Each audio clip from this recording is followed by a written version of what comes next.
Welcome in, welcome in. Today I wanted to talk about knowledge and what do we really know?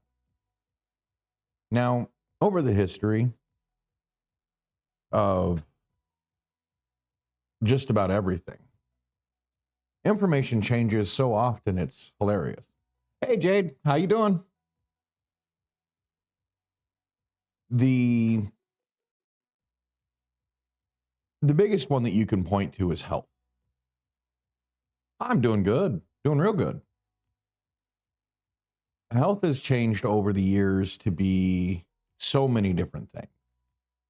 What is healthy for you? It's like, oh, you're not supposed to eat eggs, they have a lot of cholesterol. Oh wait, actually they're good for you.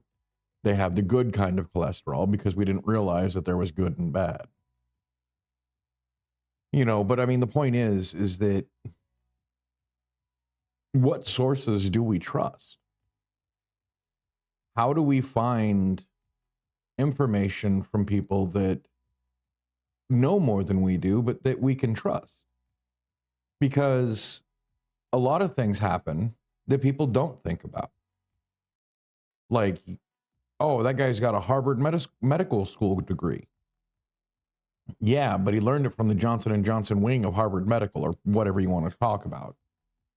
We have to look at who's funding these schools, who's really in charge, because everything comes down to money.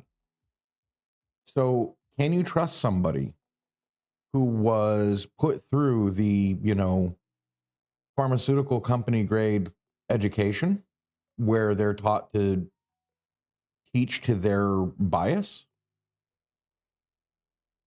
I mean, same thing was in with most sciences.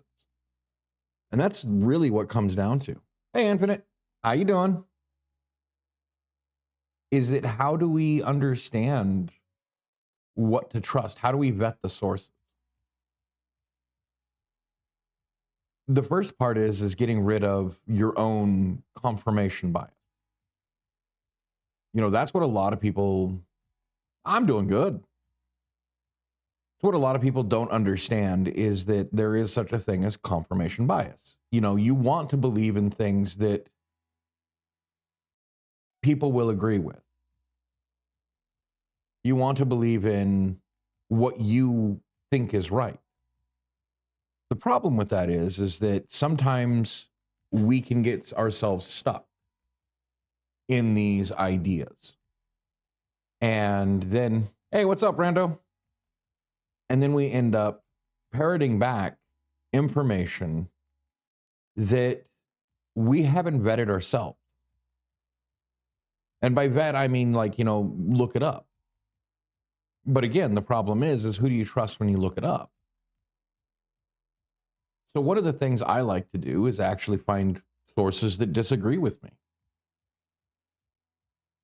It's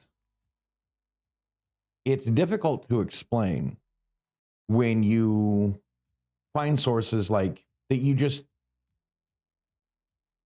want to believe, but you got to look at the other side too. You got to look at both sides of the coin to see what side you want to land on.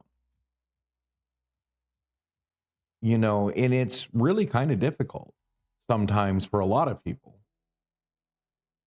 to do that, to look at something they disagree with and see the validity in the argument. And again, that makes it very difficult because we are trained from an early age to go with the tribe, go with our clique, go with our family. Somebody or something we need to believe in more so than anything else. But they may be wrong. And that's the hard part is that it's like they might be wrong. I mean, I might be wrong. There's a lot of things that I probably believe that are absolutely wrong. But the best I can do is do the best I can with the information I have available to me at the time. But I also am perfectly aware that colleges can get it wrong. I have seen, I don't know how many colleges that have been proven wrong and they just turn their nose at it. They just disagree with it. I mean, look at Egyptology. If you don't follow their prescribed way of, I mean, it's the only archaeology that has its own specific school in science. Egyptology is so insular that any outside view is automatically discounted. They hate it. They hate somebody coming in and pointing out the inconsistency in the story. You know, like the famous story about the guy that discovered the Sphinx and how he sat between the paws and, hey, Green Jeans, and he had this dream. And it was like his grandfather is the one that built the Sphinx. And that's how we date when the Sphinx was built. Well, because it's nigh impossible to date the Sphinx. I don't know if many people understand that, but how impossible it is to actually date it with weathering or with, because we can't carbon date it. It's stone. It's literally carved from bedrock. And understanding what bedrock means is very important. Bedrock is like, it's really hard to dig through. It's really hard to chisel out. It's really hard to do anything with it. And we're told that a bunch of people with copper tools were able to dig it out and carve the Sphinx. And that they'd carve something that really wasn't present in their mythology at any point. I mean, every other Sphinx in Egypt has two wings and a female's face. So why does the biggest monument in Egypt that's built from one solid block of stone have a man's face and no wings? And what could be argued as a dog's body, not a feline body. Like, why would they have such a large departure from it? Oh, but questioning any of that, you're tinfoil hat wearing. You're a conspiracy theorist. You know, it was built 24 or 2,600 years ago. Actually, more than that, but you know. But we keep forgetting that since it was carved out of the bedrock, there's this whole enclosure around it. It's got a box around it that they felt no need to do any kind of decoration to. Like, you look at anything else that Egypt does, and it has artistic qualities to it. So we don't really know when the Sphinx was built, because it predates their mythology that we know of, in my personal opinion. Because it is so unlike anything else in Egyptian mythology. So going back to my point is that, so who do you trust? Do you trust your own eyes looking at what's there and seeing that, how do you steal a Sphinx? One that's carved out of the bedrock and attached to the ground itself. You can't. Repurposed? Sure. I guarantee you that head has been recarved. At least once. But then again, I mean, we don't know, because its body isn't very feline. But then again, they may have been only to work with what they had. You know, what was jutting out of the stone. But the point I'm trying to make is that who do you trust on that? Do you trust an Egyptologist that sits there and tells you it's a Sphinx, even though every other depiction of a Sphinx is female and with wings? Oh, well, they couldn't carve wings on something like that. You're right. So why would they choose to carve that Sphinx?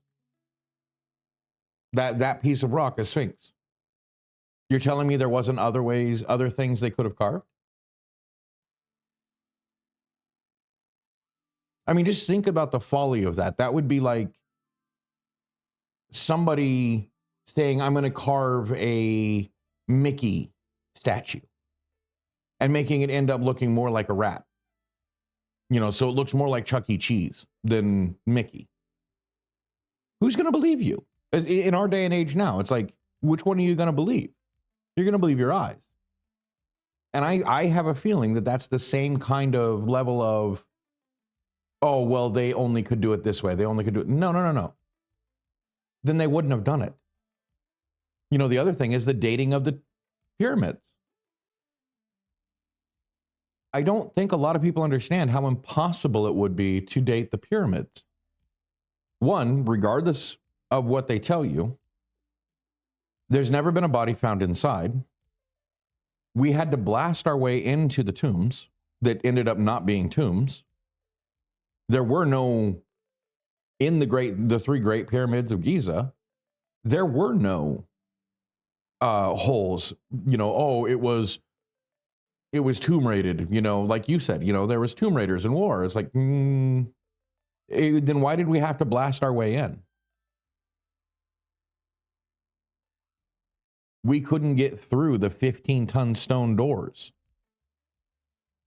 So, but also a lot of people forget that they were coated in, I think it was alabaster, a white stone, for who knows how long. I mean, as long as Egypt was in power, right? How long before they started robbing the stones or the casing off? How long do you think they would have let that happen? Or before they let that happen? How far would your culture have to look at these pyramids that were made by gods and go, okay, we can defile them now? Okay.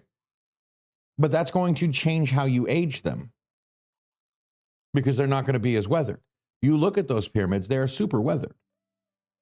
They can't be the age that they say they are, and be made of the stone that they say it is, and all of this other stuff. So what do you trust? Do you trust your eyes? Or do you trust a scientist that sits here and tells you, oh, it's this way, but he can't back it up? That you can poke a hole in every single one of his arguments, and then he just, trust me, I'm a professional. Trust me, bro. That seems like a very terrible source. What do you think? What do you think you should trust? You know, and that's why I labeled this, you know, what do we know? Especially anymore with AI, with all of this. You can't tell me that we got commercial grade AI before the military had it, before the governments had it. We have got to be behind the curve when it comes to that. One, because we have something in America, I'm not sure about the rest of the world, but in America, we have patent, I guess they'd be laws or patent things in place that if something is too much of a disruptor, the government can seize it and make it so it doesn't become mass adopted. You're telling me that they let AI of the level of ChatGPT, Gemini, all of this stuff out and don't have their own? I mean, it's even more disturbing when you realize that we have the oldest Congress and Senate on record ever.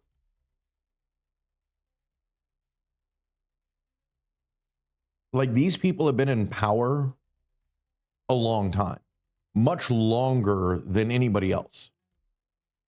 I mean, except for Strom Thurmond, but he was old and he was always a senator. But for the most part, you know, we have 60, 70-year-olds in Congress and Senate.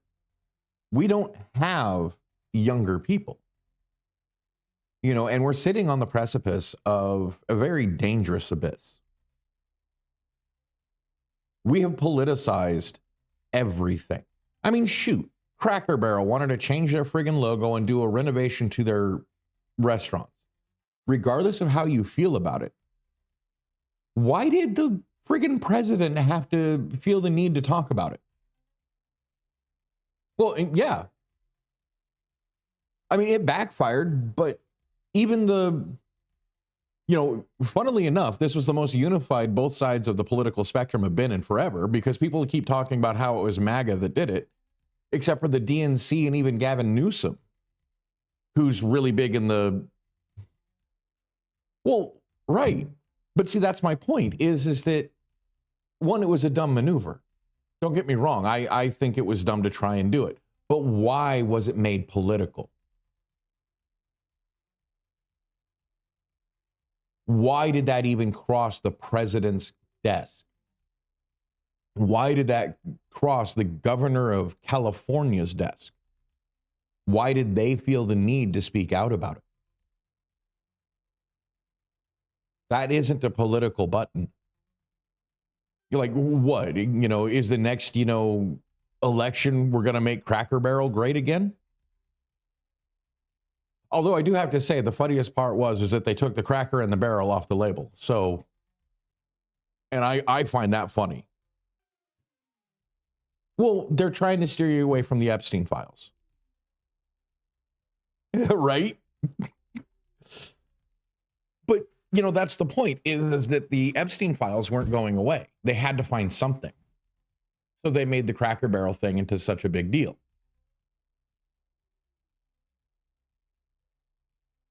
Because the Epstein files are a much bigger deal. And both sides of the spectrum don't want those files out, because everybody in major power of politics has been labeled.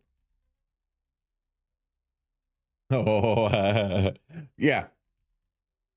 Waffle House must now go to a 16-hour day. They can't be open 24. FEMA would have a friggin' shock of that. They have a, what is it? Like, if the Waffle House is still running, it's not that bad of a disaster.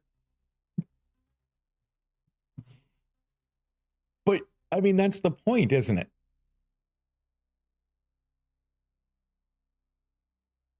What blew up? Cracker Barrel? What, that they walked it all back except for the remodels, I think? Well, and basically what they were trying to do is remodel the stores that were lower performing so that they could sell them more easily. It's a common thing. It's why McDonald's looks so generic anymore. It's why all of the fast food restaurants, a lot of your stores look so generic anymore. It's so that people don't have a recognizable building when they have to sell it. I mean, you can still to this day drive by and you can see old Pizza Huts.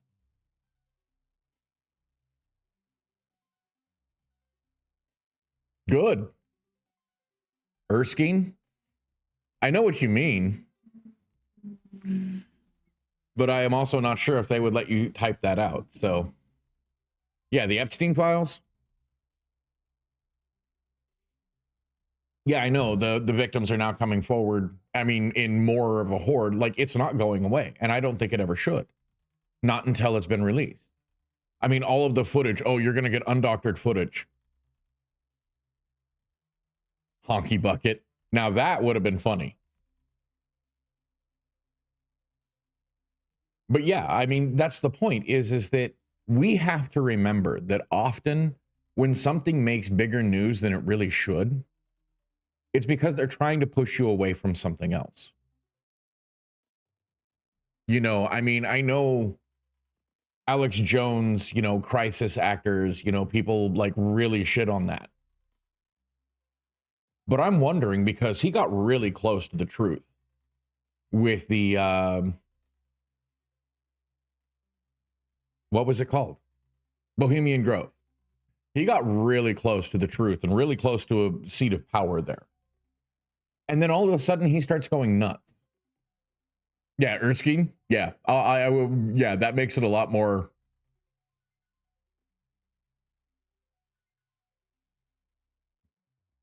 Well, I mean, to be perfectly honest, I mean, I think I've eaten at Cracker Barrel once. Decent food. I'm not complaining. I'm not saying, oh, it was a piece of crap or it was the best food I ever had. It was like, yeah, it was good. Right? But the fact is that we have to remember, right? Yeah, that actually does sound like a book title. Oh, okay. See, I'm not, like I said, I'm not trying to shit on it. I'm also not trying to say that it was the best thing I ever had, because I've only had it once from one place, and it was takeout. You know, we were living out of a motel and we couldn't leave the dog and cat alone in the motel room. So somebody had to stay, so we brought the food back. And what we got was pretty good. I was pleased with it. I don't, so I've never actually stepped foot in one. My wife and kid did. But the point is that what do we really know? The fact is that the news is almost always distracting you from something.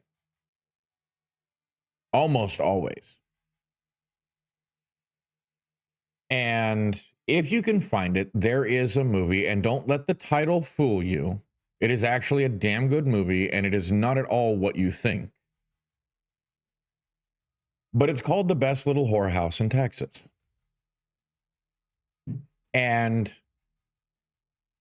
it's got Dolly Parton and Burt Reynolds.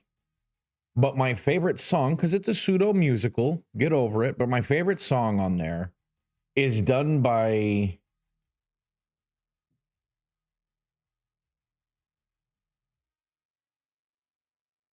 right. I kind of figured you really should watch it, because it's not what you think.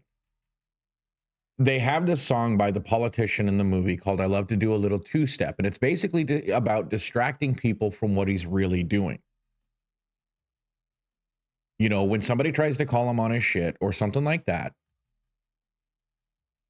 he does this quick two-step thing. And it's exactly what the news media does. It's exactly what government does. And a lot of people have to remember, news media is paid by the government. I hate to bust your bubble. Right. There are a few musicals that I will never watch again. They're absolutely trash. But there are actually quite a few that I didn't find anything wrong with.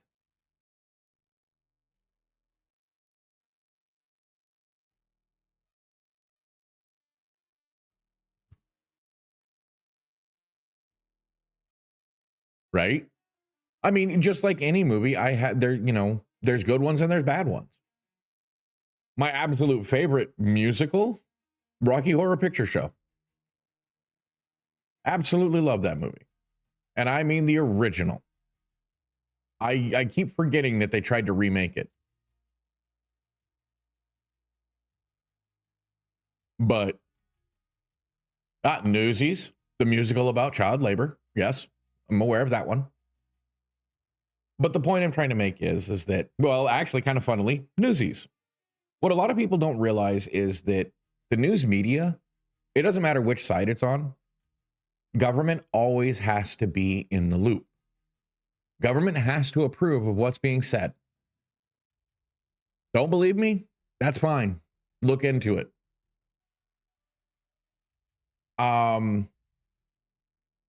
In fact, do you realize why most, and this is a hot button topic. Yes, Tim Curry slays in that. Sports. The biggest person that pays in sports is the military. The military sees a lot of recruitment from people who were wannabe sports stars.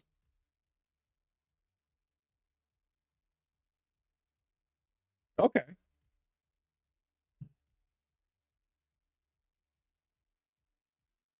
And there is a lot of money going into sports, and I don't care which sport, from the military.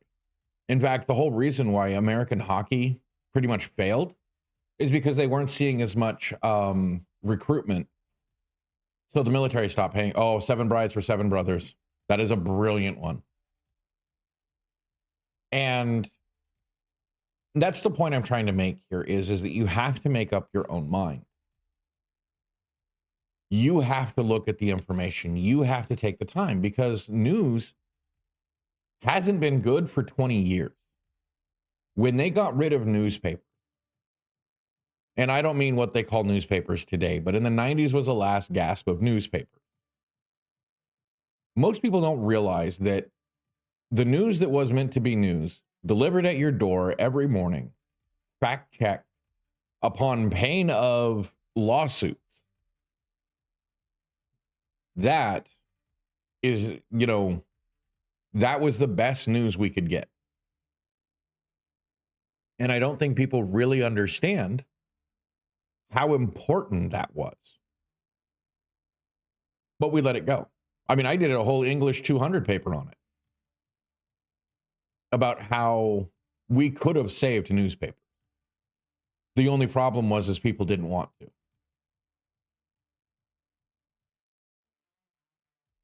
Well, unfortunately, that doesn't work anymore, Jade, because foreign news is still owned by the same news groups.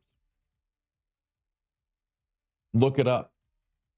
The world is controlled by 5 or 6 news groups.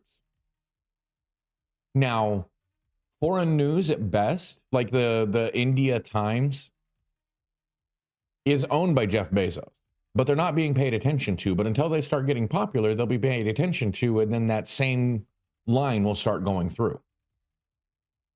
Remember, you can find when a tragedy or when something happens, you can find beat for beat almost every newscaster using the exact same talking points, the exact same lines, almost at the exact same pacing about what's happening. You're telling me that they all just managed to hit upon the same script, the same word choices? Nah. That was a script that was developed and sent to everybody to read, and they had to read it. So who has the power to do that? Who has the power to direct the media to a very specific talking point? Well, the only people that, would do that are either the people in power, money, the people that actually make the money. But why would they hand a script to their rivals? Because they're not rivals. They work together to keep us unstable. They'll elevate news about some riot somewhere on whoever's side it was. Yeah, shared interest, because the more contentious they can be against each other, even though they're really not, the more money they make, because people will look. I mean, people have been denigrating Wikipedia for how long? And yes, there are problematic articles on Wikipedia. But if you're not going down to the bottom and going to where they cite their information from, you're not doing your research properly. You can't just trust Wikipedia. You have to go down to where they cite and actually look at the site in situ or in context. Because a lot of these things are taken out of context. And once you get that context, you understand. Yes, exactly. And that's the point, is that Wikipedia is a good resource because, well, it gives you a great bibliography for the end of your paper, because you can go to each one of those sites. And you use those sites, not the Wikipedia as a site itself. That's how I got around to a lot of research articles that I wasn't supposed to be using Wiki for.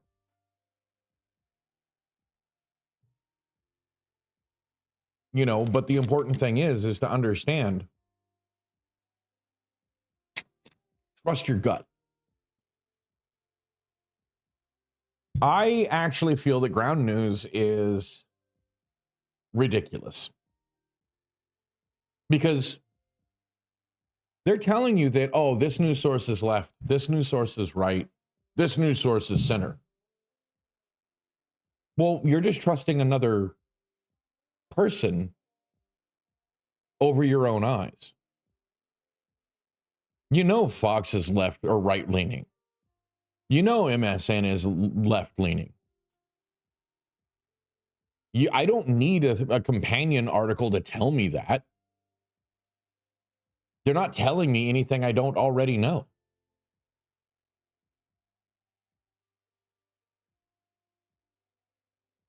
Right. But it's just like using VPNs. What are they going to sell your information for? Ground news, they get your information. They know what you're reading. Where do you think they get their information on who's reading what? They're a self-referential system. You know, that's the problem in my mind. Yeah, a YouTuber I watch likes Round News too, and that's upper echelon. I really like him, but I don't always agree with him.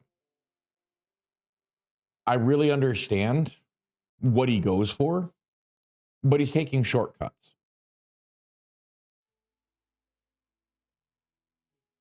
You know, I mean, let me put it to you this way. If newspapers were so damned expensive, yes, I have talked about upper echelon before. I would vastly suggest watching some of his content, especially more recently. While his latest video I may not agree with, I do think it's important. Again, I don't always agree with him. It's important to listen to people you don't necessarily agree with. I mean, it's the same reason why I watch Asmongold clips, or I'll watch more Pegasus videos, because I want to know what people are talking about. Do I believe them? No. You know, do I have to dig through? Yes. That's what I do. And I mean, I automatically boycott any creator in this day and age that uses BetterHelp sponsorship. You're never that hard up for money. In fact, I had to.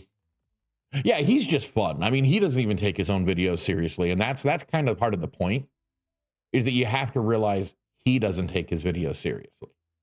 I think because he said he was going to be taking a few days off to do a little bit different things, I think he realizes that he probably needs to take it a little bit more seriously about what he does. But I think creators have an obligation when they take a sponsorship to vet that sponsor. Because that's the whole point of being an influencer, is that you're influencing people. I mean, look what happened at the Comic-Con recently, where a cosplayer threatened, I don't know if she actually put together a bomb, but she threatened to bomb the Gamer Subs booth at a Comic-Con. Why Gamer Subs? Yeah, exactly. They were all fooled by established titles. I think a lot more people understood that that was just kind of a joke in its first place. And I think that blew up more than it should have as being some kind of controversial, because nobody's talking about A1G. A1G is a health supplement that includes things you don't need.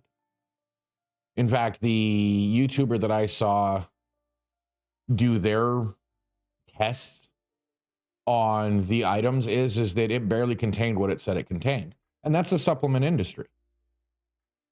Why do I trust Gamer Subs then? Because they are also a supplement? Because it makes me feel good. Because it actually works. Am I going to say that it contains everything they say it does? Of course not. No. One, you can't. Same thing with A1G. The only problem is the amounts of heavy metals that were in A1G. Things that you shouldn't have in your body. Most people have to be very careful when they start eating seaweed or sea-bound plants, because most of those are filtered, and they filter out heavy metals. Where do those heavy metals end up rooting themselves? Into the plants themselves. So if you're not getting it from a very trusted source, again, who do you trust? What do we know anymore? How can you trust it? Well, you have to go with what makes you feel good. Like if you eat like some nori from somebody and it makes you feel good, most likely it's still good. But if you have a suspicious like down feeling or not feeling quite right or feeling quite yourself, maybe you should try a different nori. I think that's the name of it, but please correct me if I'm wrong about the seaweed. But it's just like everything else. You have to trust yourself. You have to learn to trust yourself more than the outside professional. And I think that's largely what people, right? Yeah, exactly. Exactly. So you have to learn to trust how it makes you feel. And I think that's what a lot of people, the point I'm trying to make here is that school made us question our judgment. I firmly believe when I was a child, I had the makings of being what's called a lightning calculator. I used to be able to do math in my head, but I couldn't write it out. I couldn't show you how I got the answer. I just knew it was the right answer. And it was. But I was always failing my homework because I couldn't show my work, because I was cheating. So it made me second guess. I spent years trying to deprogram myself to that point of trusting myself at math, and now I always second guess it. And it's one of the things that I really hated about college, because I was told that college was different. And it's not. We always forget that these professors have their own bias, and they won't hear a question about it.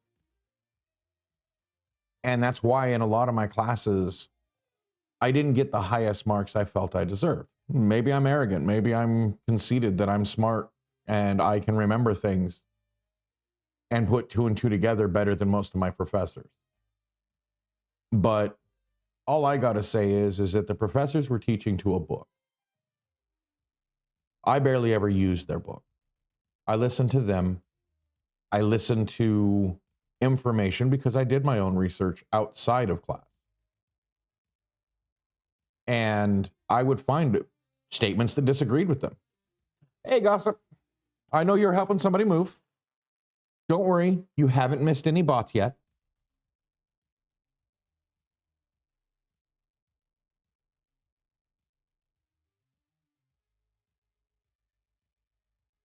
Wait a minute.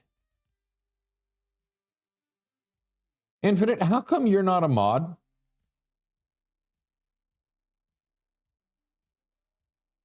Yeah, I accidentally banned you. Is that why?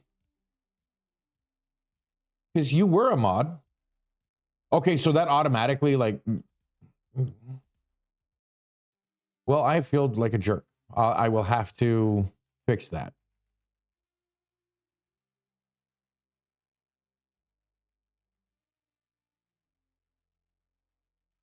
Yes, I was playing a game and accidentally clicked on the ban button.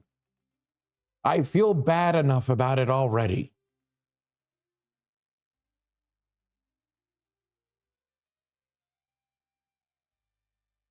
Oh my God.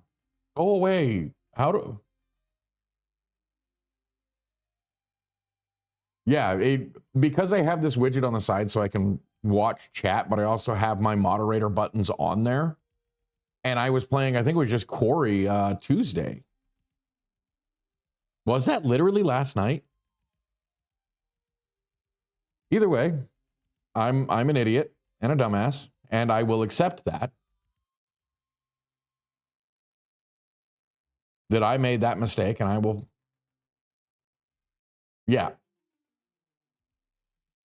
No, I don't.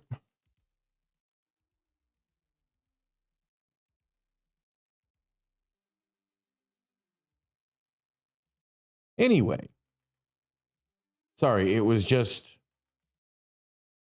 something I noticed.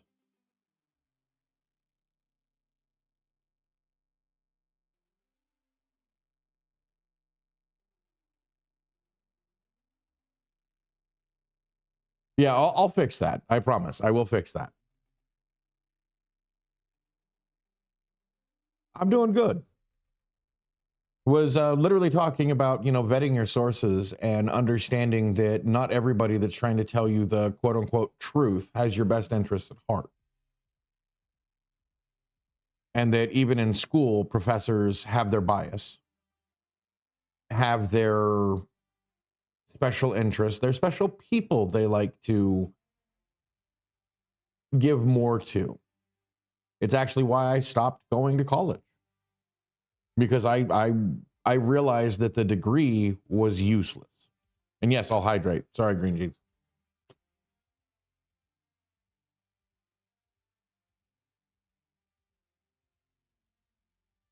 Yes. But also remember that you have your bias, that you will be looking for information that will confirm your bias. It is known as confirmation bias. So it's not always do your own research. Do research on people that disagree with the way you think it is. You have to look for sources that disagree with you. Right. So look for the person that, disagrees with you on a certain topic. Like, I'm pro-gun. I think having guns is a good idea, especially for the American population. Maybe in other countries it's not so much of a good idea. But in America,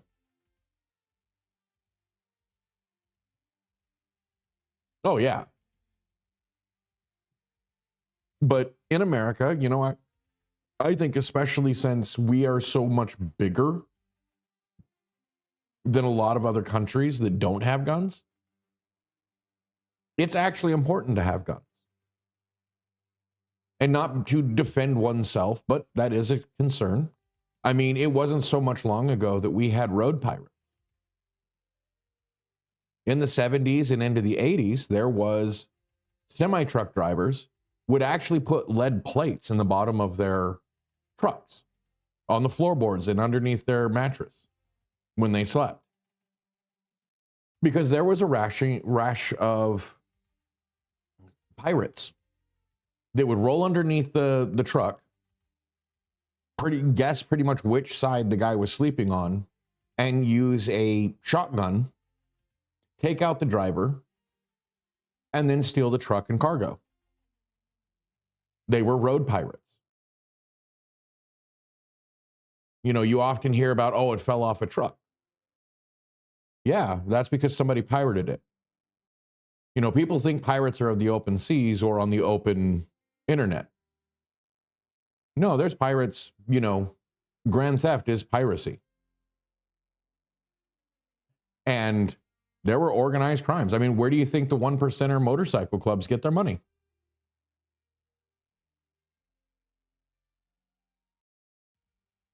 Oh, I'm really sorry.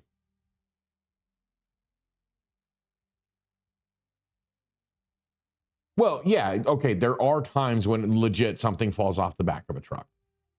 Yes. But in the 70s and 80s, there was also truck piracy. And I have my suspicions that it is still alive and well. It's just now they hire the truck driver and parts of loads might be missing, or they hire the stock boy. Sorry, the stock person who's putting it into the back of the store, and some of that gets put into the back of the store but actually falls off the loading dock. Yes, I totally agree, Infinite. You put that better than I could. I appreciate you being here, Gossip, but if you feel like you need to go and pass out, go pass out.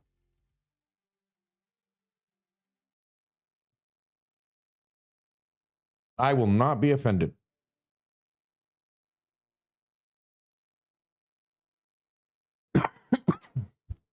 I just think that people need to understand that even the sources they want to trust, they need to find somebody that disagrees.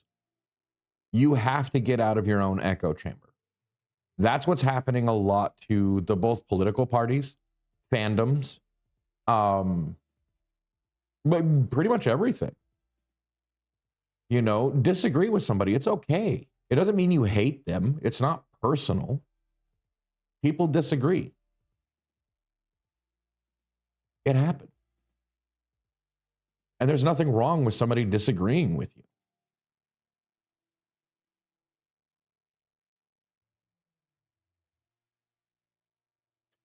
Hey, you know where to find me?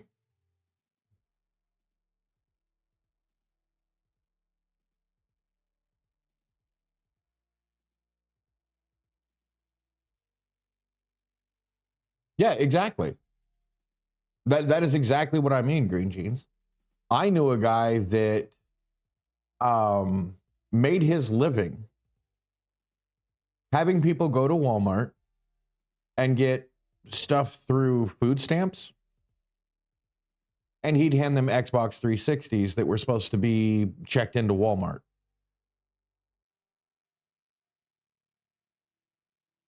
Because he was a stock guy, but Walmart didn't pay well enough to keep him fed. So, 2 or 3 a week would fall off the back of the truck. But they were logged in like they were being sold. This is why inventory management is such a big deal. What is it trying to say? Corporate blamed us like we were stealing. Right. It's often that it's actually the truck driver. People don't understand that, but it's one of the reasons why you don't hang out in rest areas. You will watch. Yeah, I laugh too. You will watch if you go to a rest stop and you wait long enough. You will see where 2 truckers park next to each other and they start swapping stuff from their loads. Or they'll find some place to quietly do it. My dad always, because he was a long haul truck driver, and what he had is had load locks. And where each company was supposed to get their stuff, he would have these load locks, a big sheet of plywood so people can't get by it, and this locking bar that holds it in place. Well, on that, he had these colored tags like you see on your electrical box, where he'd have these so that the only way to break it or to open that seal is to actually break the seal. So you could tell if somebody hampered with it, because it's often not him unloading his rig. So he would use these color-coded load locks. And if any one of them was broken after, because he would go and check his load before he drove off so that he was never accused. Each load had its own lock. And it was very smart of him. I may give my dad shit on a lot of different things, but there were times when he was exceptionally smart at his job. Like, he was one of the best drivers I ever knew. Just one of the worst at people skills. I think he was on the spectrum, to be perfectly honest. So I won't say forgive, but I can understand. But 'tis about that time, so I am going to be back in about 5 minutes. Have fun, y'all. Yeah, exactly. I mean, you got to understand that just because you don't like the person doesn't mean they are bad at things. Sometimes the reason why you don't like them is because they're better at things than you are. And I think that's one of my dad's problems, that he was used to being the best in any given situation. Did I fix it? I finally fixed it. I fixed it. It actually worked. Let's change beat a little quick. It's still about the same subject, understanding what you know, and that it's not always what you think you know. So, does everybody remember Will Smith and the slap, as they like to put it? I hope you do.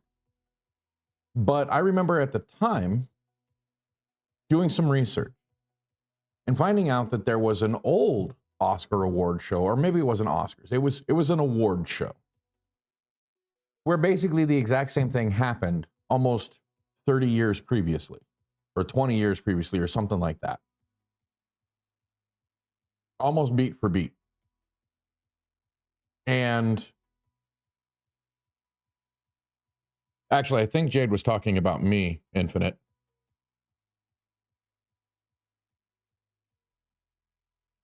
See, I don't smoke inside. So every hour I take a break. Get up, walk around, have a smoke.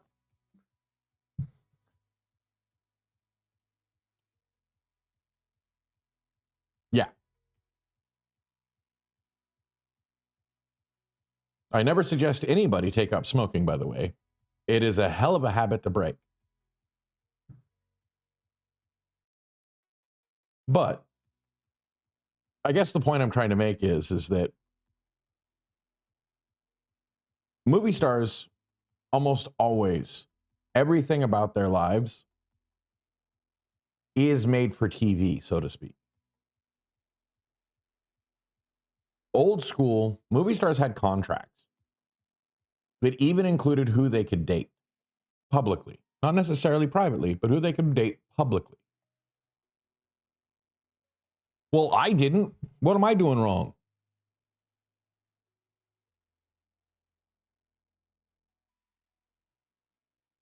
But so the point I'm trying to make is that you think two movie stars are in love. Take Brad Pitt and Angelina Jolie. It makes me wonder how much of their relationship was love and how much was it contractual? Especially when you start looking at the movies they did together. You know, how these things were engineered for public viewing. You know, and that's kind of the point I'm trying to make is that even when it comes down to science, corporations, all of this, it's almost all up to public viewing. You go back to the Cracker Barrel thing. How likely is it that that was made for public viewing? How likely is it that it was designed to get people to talk about Cracker Barrel again? And yes, it's a conspiracy, quote unquote. But of course it is. Advertising is a conspiracy. Any level of advertising is a conspiracy. They are trying to get your money. They're trying to turn your attention into cash. Hell, me advertising myself is a conspiracy. You know, I try to get you guys to listen to stuff, to do stuff. Well, how was he? Do we actually know that? I'm not trying to defend him. But again, is this more to make Brad Pitt look bad? Or is it to make Angelina Jolie look better because she's had some very bad press? Go back when she was with Billy Bob Thornton and the crazy stuff you heard about their relationship. You know, Angelina Jolie isn't really the best person. So they have to elevate her because remember, she worked for Disney. And Disney has a very specific right. But you also, but see, there's ways you can kind of look at information. Disney has always had very, very specific clauses in their contract on how you can act in public because you're now Disney branded. Why do you think so many young Disney stars go nuts? They don't ever want to work for Disney again. So they're doing everything they possibly can so that Disney won't hire them. That's why they're seen in public drunk, you know, coked up, whatever, you know. So that appearance clause, whatever, I can't remember exactly what it's called, but morality clauses, I think is what they're called. So that Disney can't hire them again. I mean, that's how Johnny Depp got fired, was because he had violated the morality clause.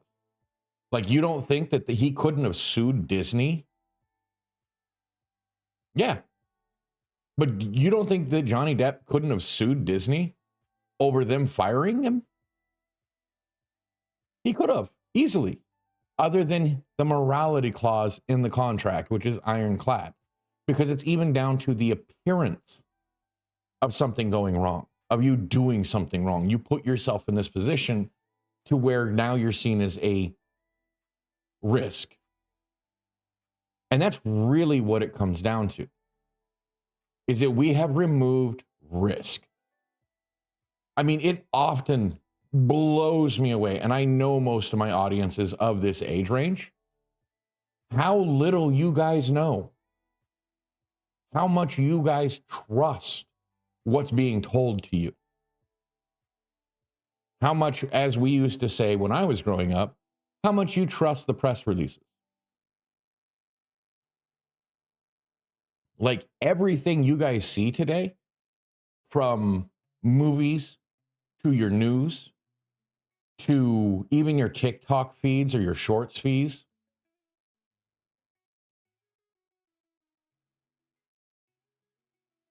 the dog and bee.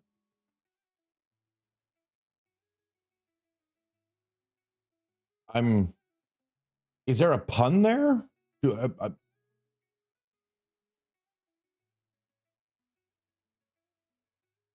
The dog and bee.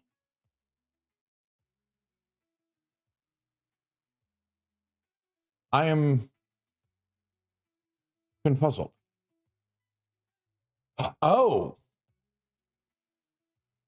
see, I didn't really pay attention to the trial. Who knows? See, and that's the point is that what would that matter other than as a distraction? They're so used to bringing up other things as a distraction that they think they can get away with anything as long as they distract you hard enough. You know, and again, I'm not trying to be mean. I'm not trying, but you guys forget that it's all curated. Everything you see is an advertisement. Everything. Was it? Okay. It was two movie stars beefing. That's all I got to say, is that it was two movie stars beefing, and I was pretty sure that it was more theatrics than real law. Yes, exactly. Which, I mean, reality TV is very scripted. Which is fine if you understand that. It's like people who freak out when you tell them WWE is fake. Well, yeah, the end result is fake. They can beef all they want. I'm a vegetarian. That takes me back to the old, what was it, 0303? 3030?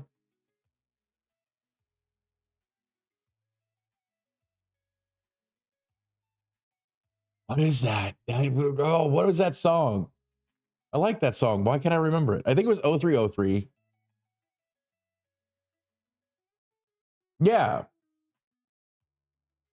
Yeah, and tell your boyfriend I don't have beef with him. If he says he's got beef, I'm a vegetarian. Yes, there you go. You know the song I'm talking about. I just tried to remember the name of it. And I also like the, do the Helen Keller and talk with your hips. I ain't fucking scared of him. Yeah. It amazes me, like, okay. And also, I have to admit, some of my contemporaries are falling under certain things. Like my buddy, he used to watch TikTok and Instagram reels. Don't trust me. Yeah. Don't trust a hoe. Don't trust me. Yeah, that one. Anyway, and he was watching these ones about this couple that were like doing their best to hit each other with confetti cannons in unique and creative ways. And I just asked him one time, so what are they selling? Huh? What? Oh, they have a bar. I'm like, yeah, I'm pretty sure they're selling something. That's called guerrilla advertising. You're advertising something that has nothing to do with what the commercial is. You don't even realize you're being advertised to. And I guarantee you, in fact, I looked it up. I can't remember the name of the bar or the couple or whatever, but their bar became famous,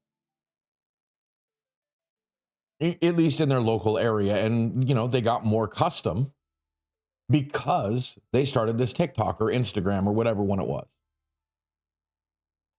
And I was explaining to him that it's like, yeah, it's an advertisement. It's just like a YouTuber I recently found, Flesh Simulator. He started a TikTok because he was trying to drum up business for his modular synthesizer business. It just so happened that his offhand, remarks that he would make, conspiracy theories, people were more interested in than his modular synthesizers. And it ended up that he actually made more money doing that, and then TikTok shadow banned him, so he moved over to YouTube.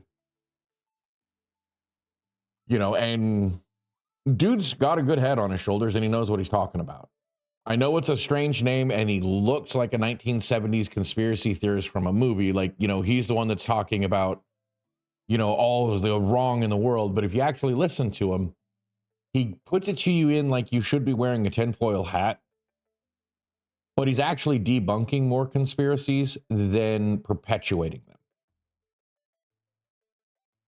if that makes sense. Now, I will warn you, there are some conspiracies that he talks about that, it's like, yeah, that's a real one. He only really covers conspiracy theories that are proven, too, or that he can prove in his own mind, which, yeah.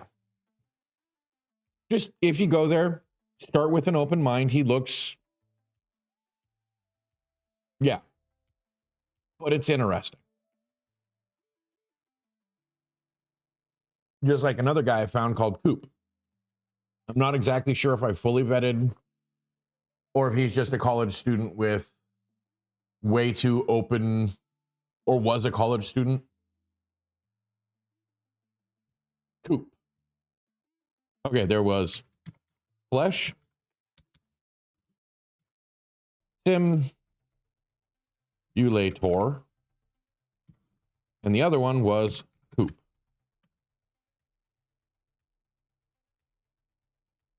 Those are the names of the YouTube channel.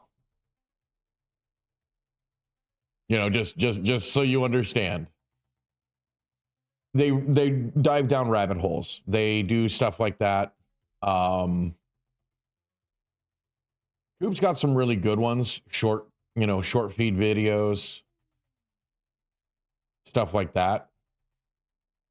And go like this. That's for Coop.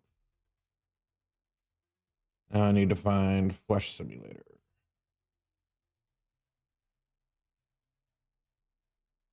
Honestly, I really like Flesh Simulator. He's a very interesting. Right. Well, I mean, if you look at his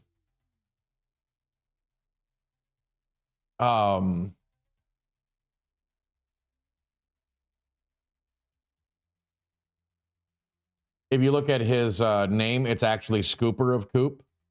So it's entirely, engineered. The poop is part of it. So no worries. And I kind of figured that's what you were, because I keep hearing it too. Even though I'm trying to say Coop, it comes out as poop, because they're really easy to confuse. But been watching his stuff, both of these guys, and I do enjoy it. Just today I found Jamie's, and he's really interesting. I don't know how much I want to put a whole lot of faith in what he reports, because it seems a lot of the more side angle. Yeah, no problem. Most of these guys came up in just the last couple of years, or both of those guys came up in the last just like 2 years. That at least that's what I could find about their channel. Flesh Simulator exploded. But of course, he came with a following from TikTok. He already had like 300,000 followers from TikTok. And he's getting used to doing longer form videos. But he did a video, and I realized that when it came out, it was the YouTube algorithm tried to give it to me, but I didn't watch it. But it's called, and this is the best video I think he's done, is serial killing for fun and profit. And it's a very good video, and it connects a lot of dots with some very terrible people, and questions some things on how did a certain individual get so close to the Democratic National Party back in the 70s and yet end up becoming a serial killer. Let alone, how did somebody that was my size drag bodies and bury them underneath his house in his crawl space? Like, that's not going to happen. I don't fit into housing crawl spaces. Yeah, you know who I'm talking about. You know, and that serial killers aren't always what we think. And I think that's a larger problem that we have today, is that is exactly what I mean. That's exactly who I was talking about, was John Wayne Gacy. And how he was actually connected to a much bigger web, and it wasn't by himself. He's the only one that went down for it, but he might even be connected to the Finders, which, if you don't know what the Finders are, have fun watching that video. Because we'll just say that the Finders may have been what a certain Erskine was grandfathered into. And that we probably didn't do anything by taking care of Erskine and hanging him out to dry. That these mechanisms may still be in place and probably never went away.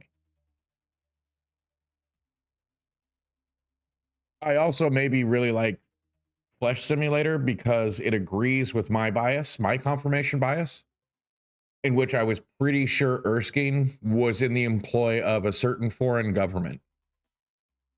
And I think they used him to spy, a la Operation Midnight Climax. Only much different and probably more blackmail.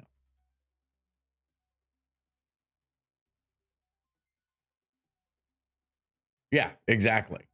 And that's the point I'm trying to make, is that the layers to serial killers are not what we think. They're hardly ever lone gunmen. You know, again, this goes back to, what do we know anymore? Because when we start looking into this, it's like most serial killers have friends or acquaintances or business associates that are part of the same mechanism of what they do. Like, I mean, legitimately. You can look, I mean, I think I'd have to look more into Dahmer because I haven't, but it wouldn't surprise me if he ended up not being a lone actor. In fact, as stupid as it might sound, it always makes me think of Star Wars and the Sith's rule of two. There's always a master and there's always an apprentice. And if we get one, we hardly ever get the other. Right. And also, if you look deeper into the smiley face killers, which people have debunked and said, oh, it's just, college kids, falling into rivers. That's true, but I have my own theory. I have a theory that it's people or a group of people that are tired of being bullied by the jock.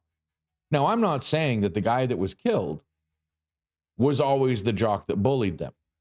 But what they did see was a compromised individual that they could do away with and feel a little bit better about themselves. The smiley face, as the call sign, is probably something that happened by accident because it is one of the most popular graffitis. Well, Jack the Ripper, yeah. I mean,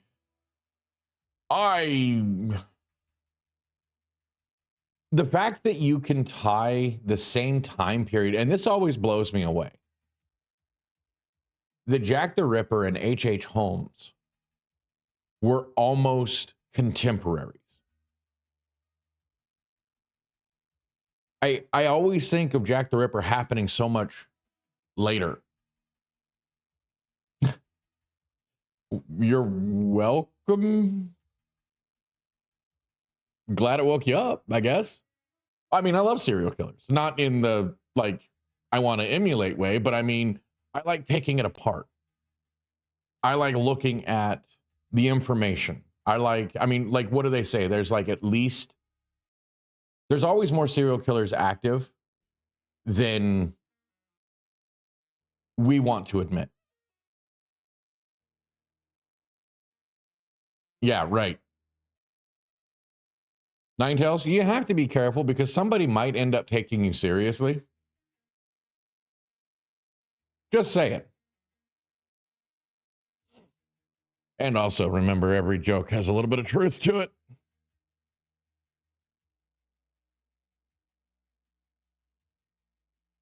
Well, yeah, I'm joking. There might be. I mean, the smiley face killers might actually be a secret society of serial killers, basically an anti-frat. Well, I mean, look at the age we live in, the internet age. Would it really be that hard to believe that a group of people across the United States? Oh, okay. Well, most people's basements are nasty. Is it really that hard to believe that you could have an anti-frat or anti-sorority? Yeah, exactly. Understand how their brain works. And to me, it's up until a point, I can understand why they do what they do. Up until a point, it's what caused them to take that extra step. Because everybody has some target, something that they just can't get over. Mine is people who abuse their power.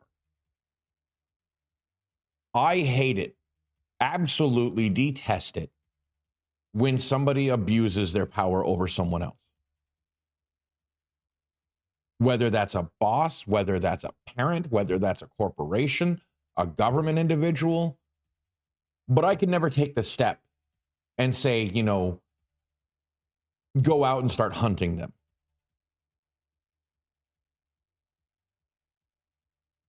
See, I want a basement. I want to have a basement to record in. You know, I mean, that's just what I want to do. I also want to, like, kit it out into my style.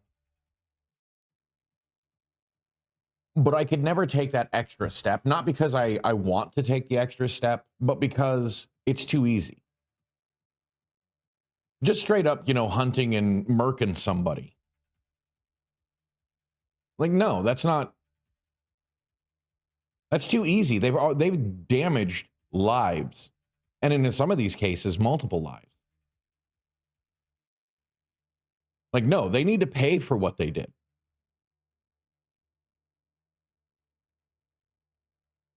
Oh, Lake City Quiet Pills. Yes. Excellent. What was it, Nexpo, or was it Barely Sociable? I think they both did one on those. But the Lake City Quiet Pills.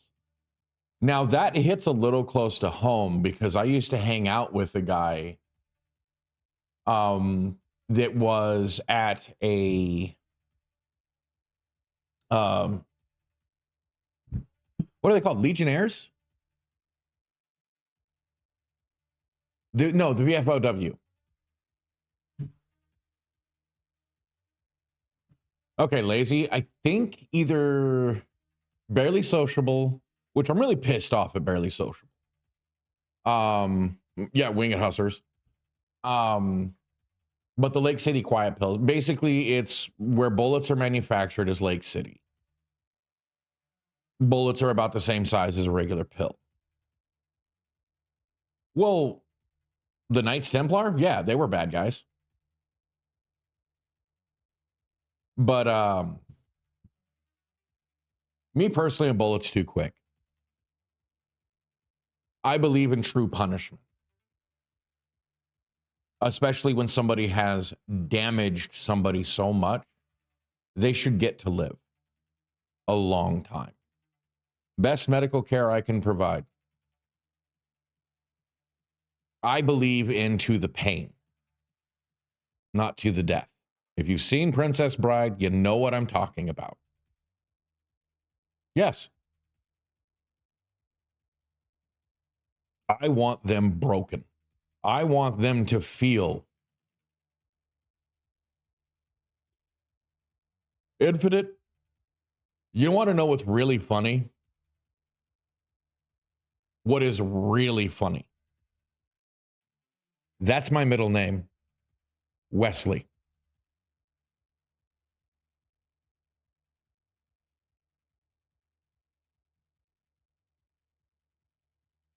No, I don't lie.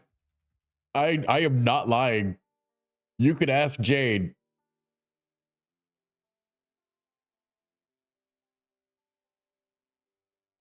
Right?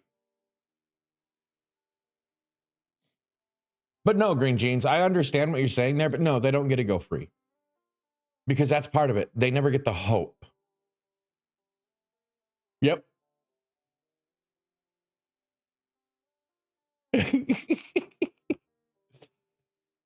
What's even funnier is I hate my middle name. Not because it's a bad name, but because of who I was named after. And that is the cult leader my parents followed when I was a child.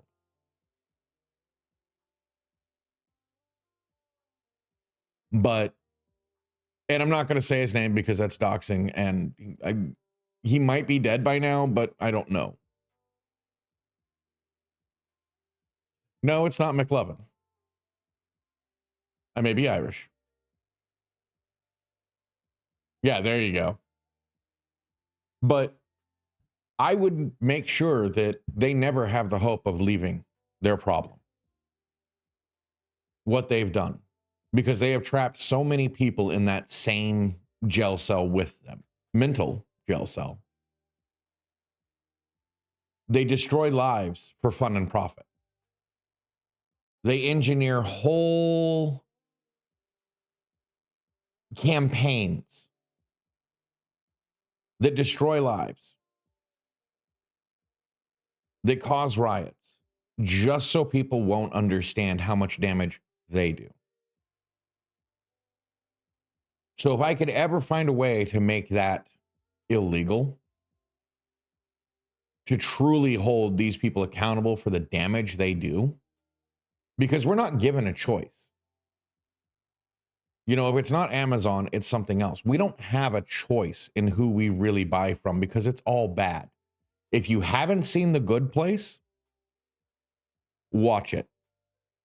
It's funny, but it's also very depressing because you realize,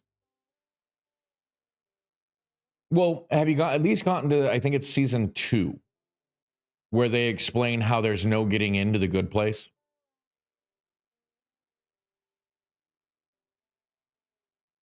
And why? You know, there is so much guilt associated with everything we do that we can't win. And does it make anybody surprised that Republicans are gaining ground? That the conservative mindset is gaining ground? Because no matter what, you know, they do, they can't. Okay. Yeah, you definitely need to finish it then. Because it's a great show, and It really is a treaty on, oh God, Jacksonville Jaguars. Anyway, right. It's just, it's so baffling to me that people are absolutely surprised that conservative values are making a comeback, like in a big way. Well, of course they are. It's the only values right now that you can actually win at. If you follow the rhetoric of the left, everything you do is wrong. Everything. Like to the point where they're willing to root for cartels above the government.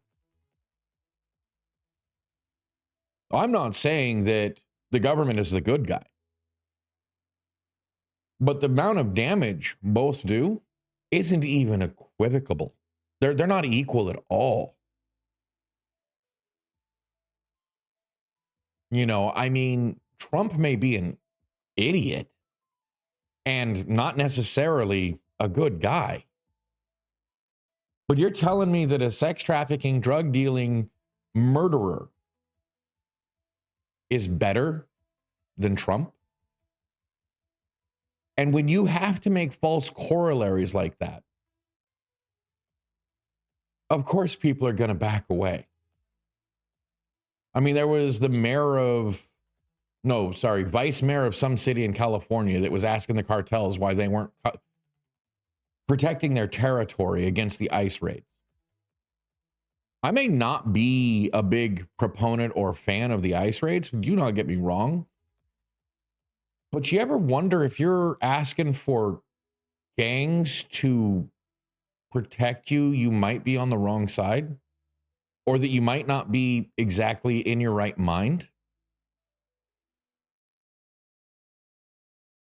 Like, I'm not saying I'm an advocate for the ICE raids. Please understand that. I don't have enough information. Right. They are sad. But the problem is that it's really a symptom of an unchecked migration problem is really what the ICE raids are about. We haven't secured our borders in so long that, I mean, you have 30-year immigrants that haven't even become citizens. Why are they still on a green card? If they've been here 30 years. I mean, don't you think there should be some kind of statute of limitations on, okay, yeah, you know, like a domestic partnership. Yeah, you're a citizen. You've lived here long enough. You know, if you've maintained a green card for that long, you haven't done anything wrong, nothing wrong. For 30 freaking years, yeah, you're a citizen. I'd say 10. You know, 5 to 10 years. If you can make it 5 to 10 years on a green card, doing the right things, doing everything you're supposed to, you're automatically a citizen. There should be no question. But I also have to ask the question, why were you here 30 years and never legal? Is it that hard? Right. Well, but I'm also talking about people that immigrated legally. If you immigrated illegally, I'm sorry, I don't care how long you lived here. If you're here illegally, your first act into the country was illegal. Well, I agree that it depends on the situation, but we have refugee laws. We have laws that allow for people to come in under amnesty rules.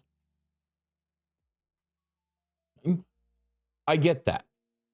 I do understand. And that's why I'm saying is that you have to start asking the hard question. Why are they here 30 years and not being a legal citizen? It's not, I mean, it costs money and it's a complex issue. So yeah, that's fine. But is there a reason, say on the other side of it, if they've had the money, if they've had what they could, why did they never become a citizen? Well, because they never intended to become a citizen. They always planned on retiring back home. Well, that's not really fair, is it? you're going to take everything you can from this country and then go back to your country. Like, sure, Americans do it all the time. We retire overseas.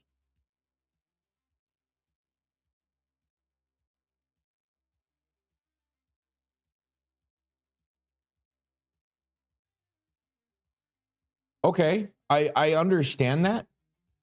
But then again, I don't think that should be allowed. I also think that we need to widen our idea of what dual citizenship is. But again, I'm just a guy sitting on the sidelines looking. None of these are my question. I know that when I looked at immigrating to other countries, it's not impossible. But I would never think to try and go illegally. And that's where I run into my bias. My problem is that I would never see a reason to go into a country illegally.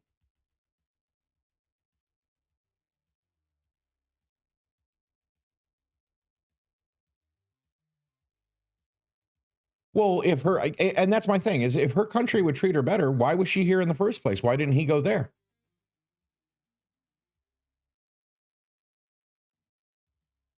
You know, I mean, if all we're ever looking for is how to get the best deal for ourselves, but if all we ever look for is how to get the best deals for ourselves, isn't that robbing somebody else?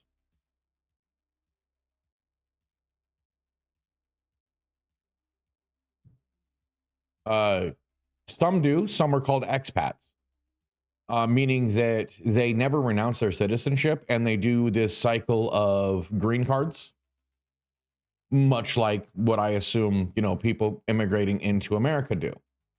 I also think that that should be illegal. I think if you're willing to go to another country and retire, immigrate, become one with that country. It, you know, like if I were to go to,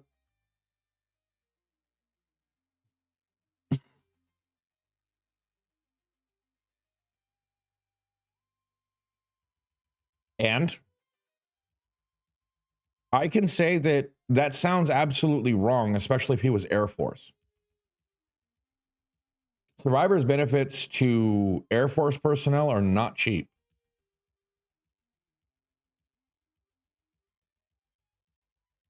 It is not easier for Americans to migrate to another country.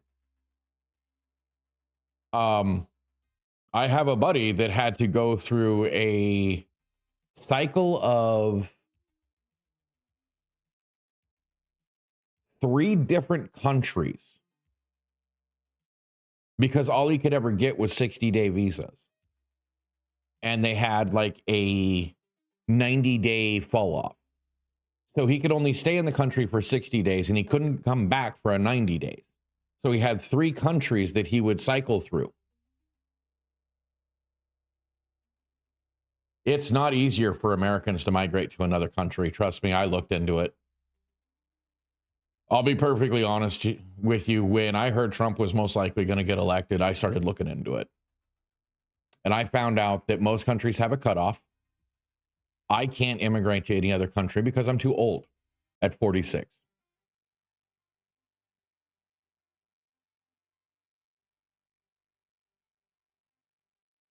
Yep. I am too old.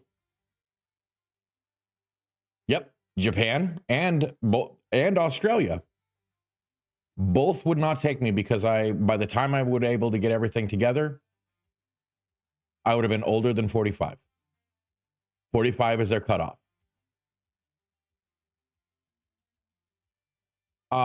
Italy was too difficult because of what they want. It's like, yeah, they want people to come in and take care of those houses that are falling into disrepair and all of this, but they're not willing to really help a person out, and you have to be basically independently wealthy. Like, yeah, they'll sell you a house for $15, but in 5 years, that house better be completely remodeled. And besides, you looking into the EU? EU's garbage. I won't go there now. Not until they get their shit straight. We think America's bad. EU has got so many problems. I wouldn't immigrate there. I'm not even sure if I want to go visit anymore. 20 years ago, hell yeah. But in the last 10 to 15, it's gone to shit. You know, unless you live out in the middle of nowhere, but I wouldn't go into any of the major cities.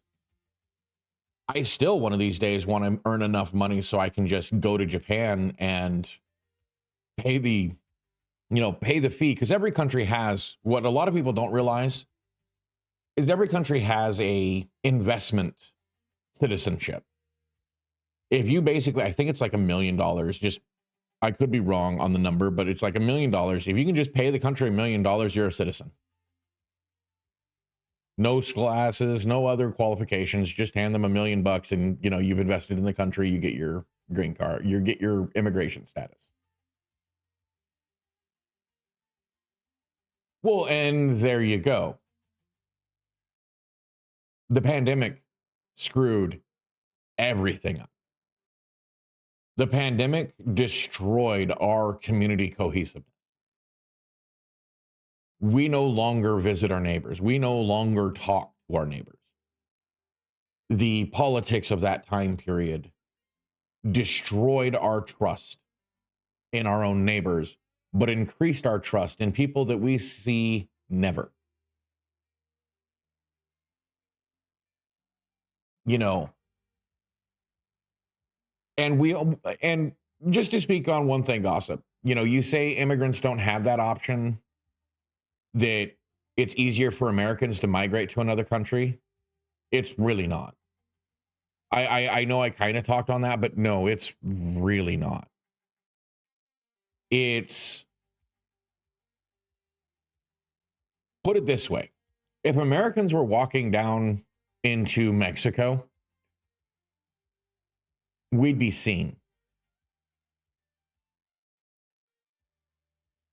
It's a lot easier to see us. Like, I couldn't just illegally and blend into the country in Japan at 6'4", 6'5". You know, I mean, there are certain countries I could probably blend into, other than I'm very American. So I couldn't just slide into Sweden and not get noticed. Even the UK. Norway? No. Accent. Plus my mentality. I'm too American. I'm too confrontational. Remember, I ask questions. I smile and greet people and I look them in the eye and say, how you doing?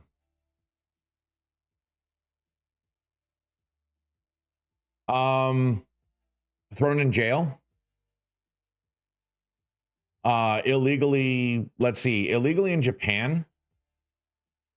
It depends on the laws I broke. Like if I just overstayed a visa, that's one thing. They just send me back home.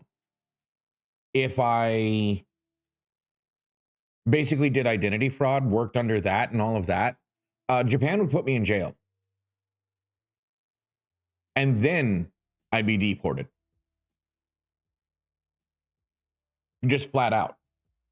In some countries, it is very bad. Like you try to do that in the Philippines. Yeah, you're not going to survive long. The prison you get put into is their worst one. Just look up the, no, backpacking through. Oh, God, no. Gossip, I never, yeah, King. A lot of people don't realize that America is probably one of the easiest countries to immigrate to. Like, the very fact that, and again, trust me, I am not a Trump supporter. Please understand me.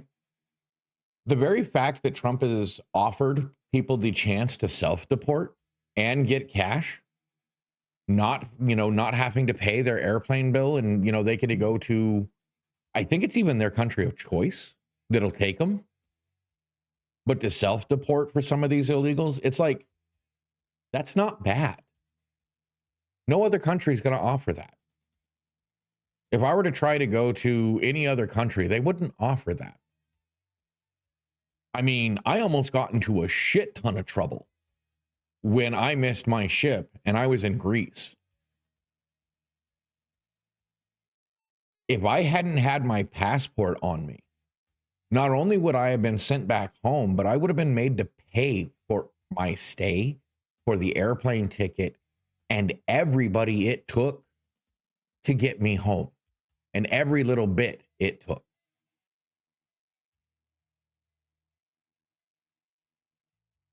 Yeah, Gossip, you will never offend me with a question. I'm not even trying to be defensive here. I'm trying to explain my experience. If I hadn't have broken the rules, the unspoken rules, and carried my passport with me, right? I mean, because I've tried, I've looked into it. I mean, I would love to go back to Crete, but the simple fact is the state of the European Union right now, no. I'd more likely, I mean, honestly, the only other, because I've been to Canada and I don't want to go back. Canada's garbage. I don't care what people say. My experience with Canada is probably one of the most corrupt places I've ever been. Their housing is super expensive. They don't build new housing. They don't even try to build new cities. They have all this unused landmass that they just refuse to let anybody use. Like, nope, we're not going to use it. Russia's damn sure out. China, no thanks. Japan, maybe. Singapore was nice. I didn't mind Singapore. But again, chances of me getting immigrated there and okayed? Nope, not likely at all.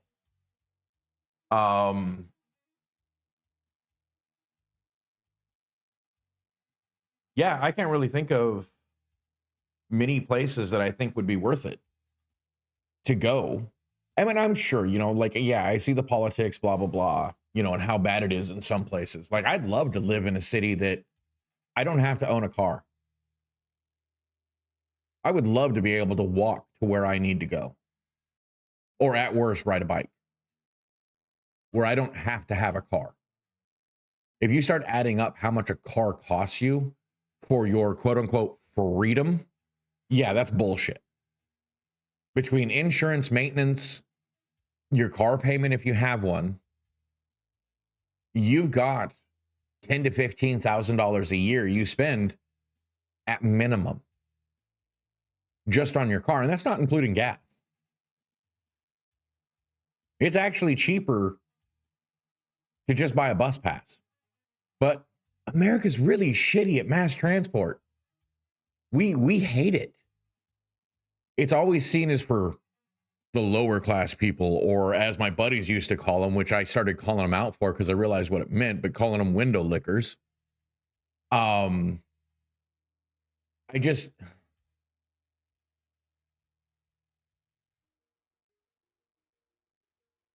Yep, exactly.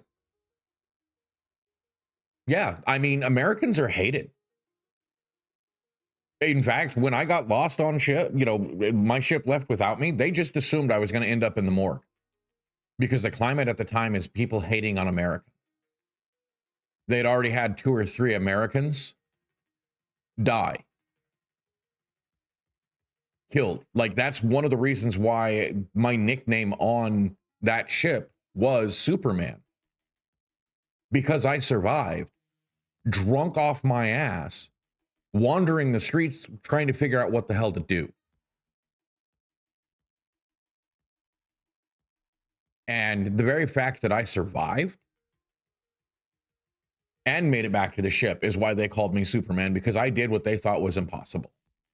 Now, that was just the people on that ship. I don't know how much it was on any other ship, but on that ship, I was considered Superman. So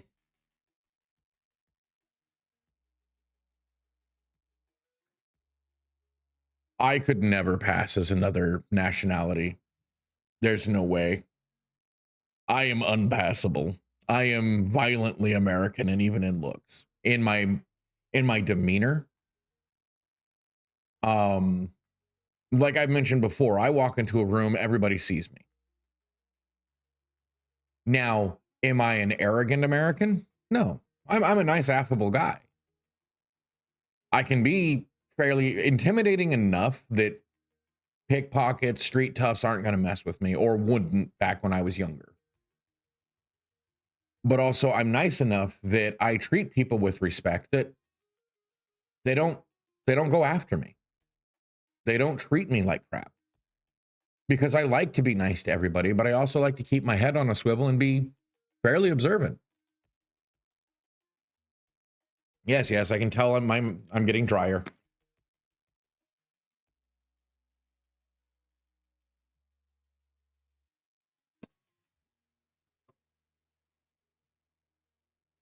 And I do my best to treat people like people, because we're all people. I don't care. I mean, yes, I may have my issues with all of the invented pronouns, but also I'm perfectly aware that that is how language evolved.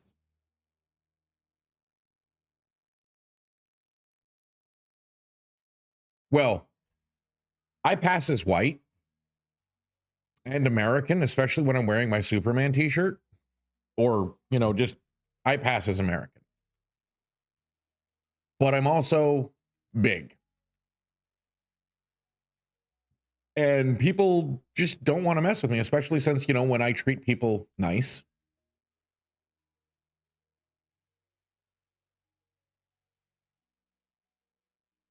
Green jeans? No, you don't.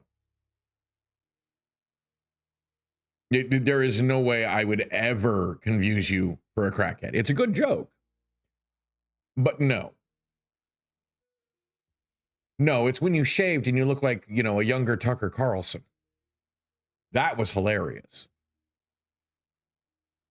Grizzly Adams. Yeah, Grizzly Adams, I'd give him. Especially when he had the beard and, all that. Yeah, Grizzly Adams. Kind of looks like that meme where the woods guy, does the nod and smile. I said he looks like, doesn't act like. But yeah, I mean, I think immigration in America is fucked up. I'm going to be perfectly honest. We don't handle it correctly on either side. Both sides use immigrants as shields. Well, there might be reasons for that, Nine Tails. If I remember correctly, wasn't your mom kind of Chucky-esque?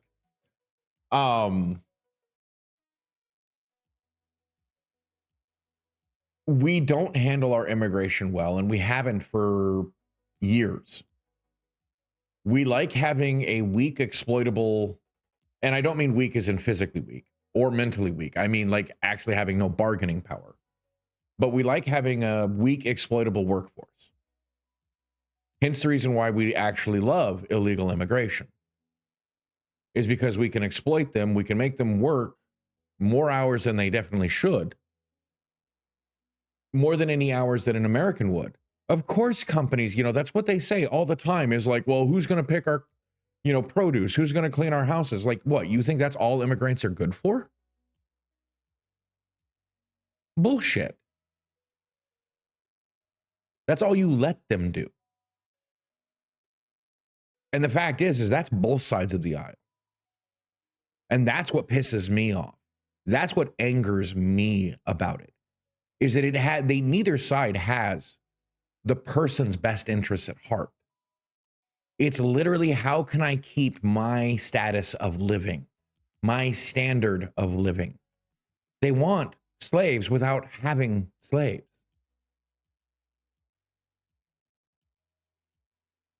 Kelly Osbourne argument? I'm not familiar, but I assume it's basically, somebody to, clean up after them. Basically, it's bullshit. Okay. And it's bullshit. You know, I mean, I couldn't tell you how many immigrants I've met that worked damn hard. I mean, one of the guys I worked with was a former Mexican prize fighter. Like he had pictures of him, like a boxer. He had pictures of him with a belt on. I couldn't read it because I don't read Spanish. Yes, that's the problem is we stop seeing them as humans. But we do the same thing to gay, lesbian, trans. You know, we stop seeing them as humans and we start seeing them as the label. And both sides do it. Both sides do it, that they love their labels, forgetting that there's a person underneath. I mean, it's the same thing that I was talking to Ghost about, I think, a while back when he was dogging on OnlyFans models. There's a person behind that. There's a human behind that. And we have to remember that. We can't dehumanize people just because we want to put a label on them. They're human, and we must treat them as such. Otherwise, we're going to go down in flames. I don't care what somebody does for a living, even the drug dealer, it's still a human. And we must treat them as such. I totally agree. I think we need to legalize prostitution. To be perfectly honest, you'll get a lot less. Well,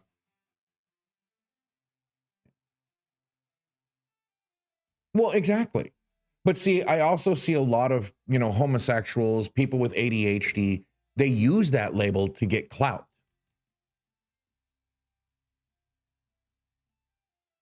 See, and that's a problem, is that's what people who are homosexual should start calling out. You're more than gay. I mean, hell, isn't that what you were showing me, Nine Tails?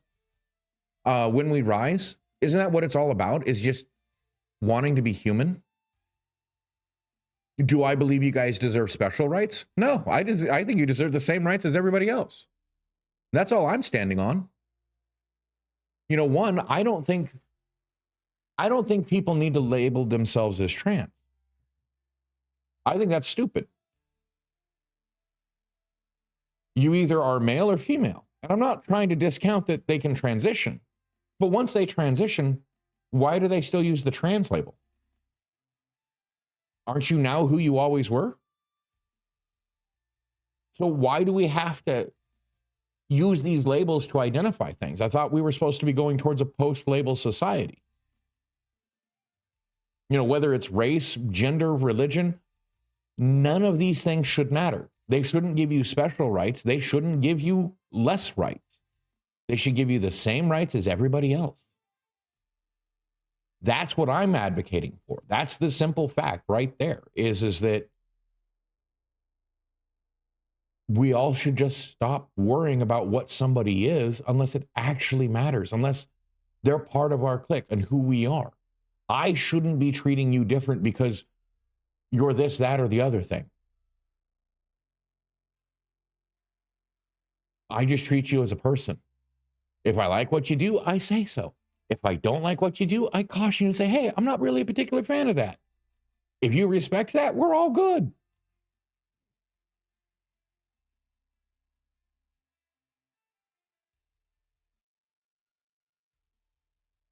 I understand that. And I'm not trying to attack anyone. Okay, please understand that. What I'm trying to say is that I don't think it should matter. It's like the joke of when Captain Picard or Patrick Stewart got the job as Captain Picard, and the interviewer asked, well, don't you think in like the 22nd century or 23rd, whatever century it was in Star Trek, don't you think they would have found a cure for baldness by then? And the creator says, no, I think by then they don't care. I think that was the intent, Nine Tails. But I think the problem is that now you have bad faith actors using that as a label to try and get away with stuff. But I don't think you need to have trans people out there saying, I'm trans, because if it is what they are born as, that something is wrong and they're in the wrong body or wrong parts or whatever, don't you think that their biology would tell them so? Do they really need somebody else to point out to them that, hey, you're in the wrong place? I mean, trans have been around for at least a couple hundred years in history that I know of, most likely longer. Most likely since humanity got started. We'll just be honest here.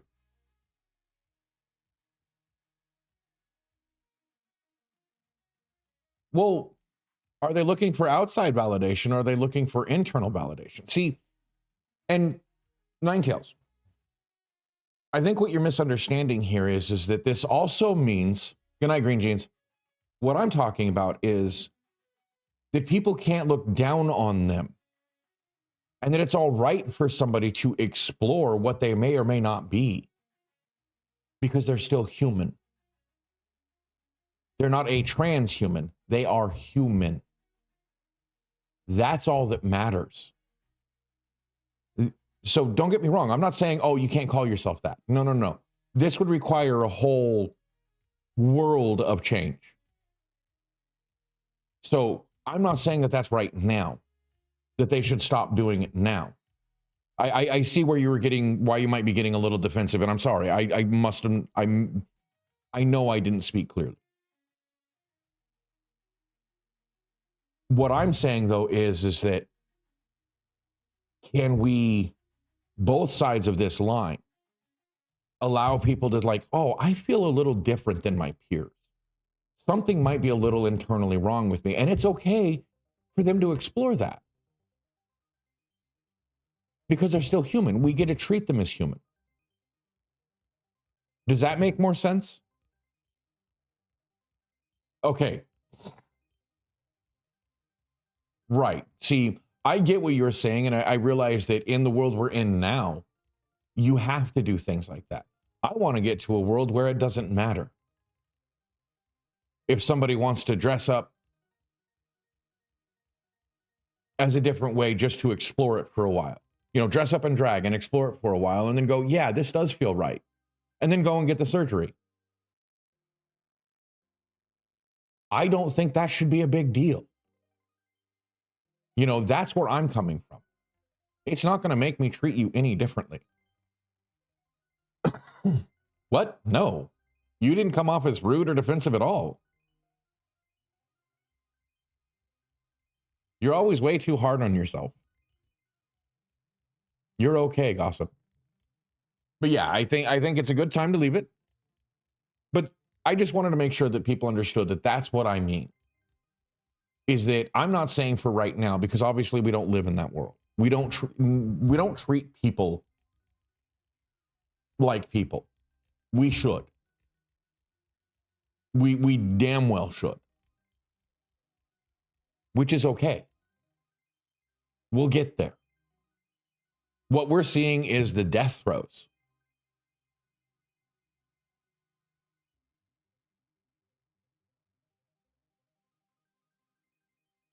Right. Well, I know I've dealt with symptoms of ADHD for my whole life. I have coping mechanisms in place, like probably my smoking. It probably helps keep, also probably my, bipolar, manic, depressive, whatever you want to call it, in check. I have a coping mechanism. I've looked into the medications that could possibly help with that. I'll take the side effects from my smoking than the side effects from the medication, to be perfectly honest.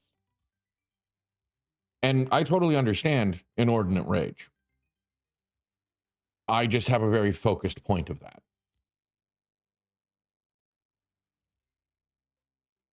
Yeah, exactly. I have my nice. Well, yeah, but I mean, if we live in a world where it doesn't matter, you don't have to label yourself as ADHD. It's something that people will recognize because it doesn't matter. People can be who they are without having to. I don't know how else to put it, other than, like point out that no, this is who I am. Because it doesn't really matter.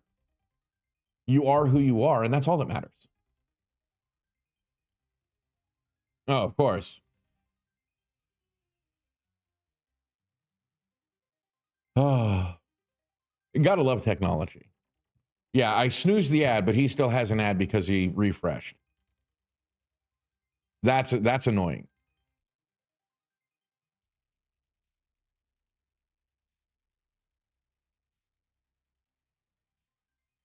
But I think I'm getting to, I think I'm getting through the fact that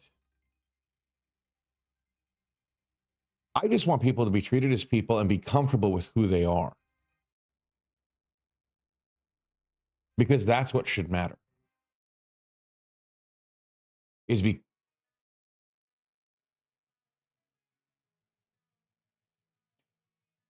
I understand that.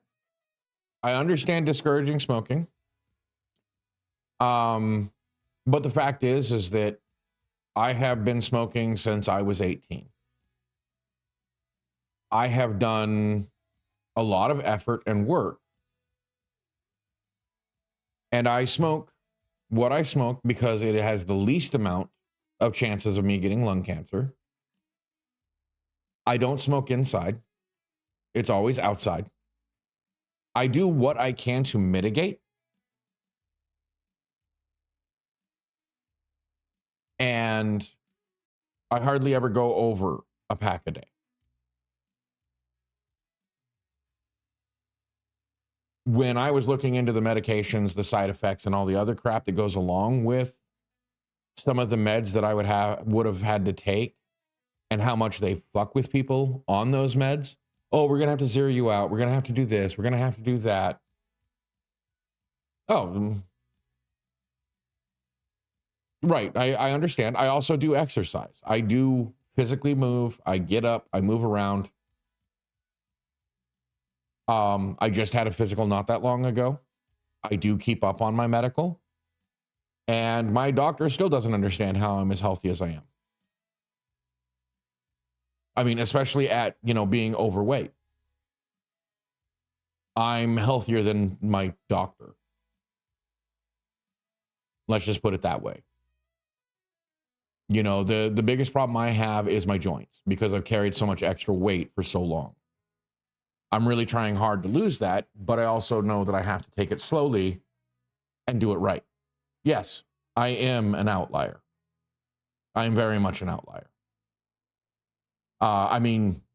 Shoot, Nine Tails. My dad died of respiratory arrest. Good night, Jade. I'm going to be signing off here shortly. My dad died of respiratory arrest. His lungs basically were scar tissue. I think it was called pulmonary fibrosis. Idiopathic pulmonary fibrosis. And basically it just means his lungs were scar tissue. And that's what he died of. But I also kept getting on him much earlier in his life about getting off his ass. But all he wanted to do was operate heavy equipment all his life. He talked about it being hard physical work. And there is a certain amount of work to it. But to be honest, he was sitting on his ass operating a machine, not his body. And he ate bad foods. He was diabetic. We tried to get him to take care of himself. He would not. And so basically I knew to write him off. Yeah, and that really sucks. Well, to be honest, Nine Tails, I knew my grandparents, but they weren't much to speak about. Hadn't seen my grandpa in like 10 years. And I was like 16, 17, and I had a goatee, mustache and goatee. Going to see him because he's got pneumonia. Walk in. First thing he says to me is when I'm going to shave the horse's ass that's around my mouth.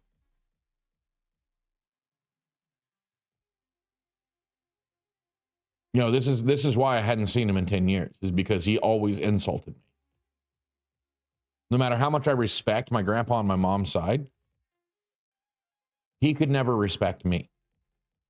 It wasn't a two-way street.